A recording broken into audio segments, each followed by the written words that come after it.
Oh hey folks, I'd like to talk to you today about a popular canard with the fundie-Atheist. It's used by all kinds of them, including a certain clown we've been punishing lately, and is so popular that some of the fundie-Atheists named a wiki site after it. I'm talking about Judges 1:19, and the canard that says, "Gee, some omnipotent God can't even stop a few iron chariots." Well, initially this is pretty stupid because we're talking about a God that had earlier been said to create the world, part the Red Sea, and to defeat the Egyptian army by causing the wheels of their chariots to fall off. And a little later in Judges also helps out defeating iron chariots.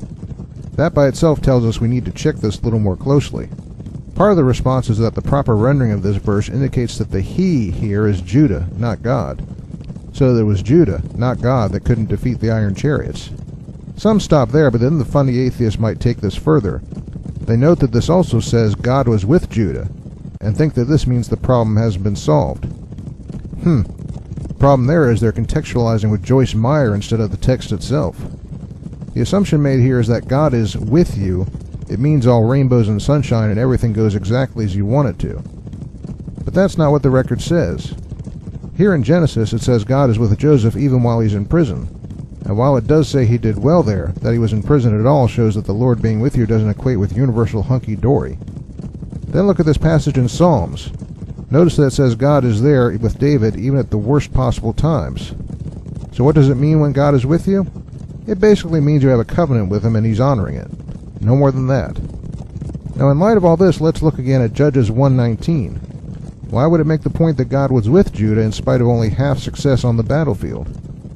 Well, the usual reason why Israel failed on the battlefield was because of sin. So this is saying that Judah's inability to drive out the valley people wasn't because they sinned, causing the Lord's presence to depart from them. Pretty simple. Now the last question is, why would God leave them to their own devices, such that with their own abilities they were unable to overcome iron chariots? For the likeliest answer, we need to look here at a certain proviso within the Deuteronomic contract. Given this proviso, it's clear that there will be a certain point at which the Israelites would no longer achieve victory in battle, until such time as God determined that they were secure enough to gain control of more land. That's just sound military and social principle. Don't overextend yourself. And notice please that although Judah was out to get the Canaanites, the locales they conquered were Philistine territory.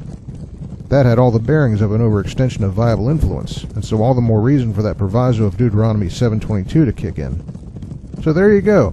A favorite fundie-Atheist memory verse just got snatched right out of their hands. Pretty simple, right there, clown? I guess it's my fault for asking if I could get this thing pulled by a jackass.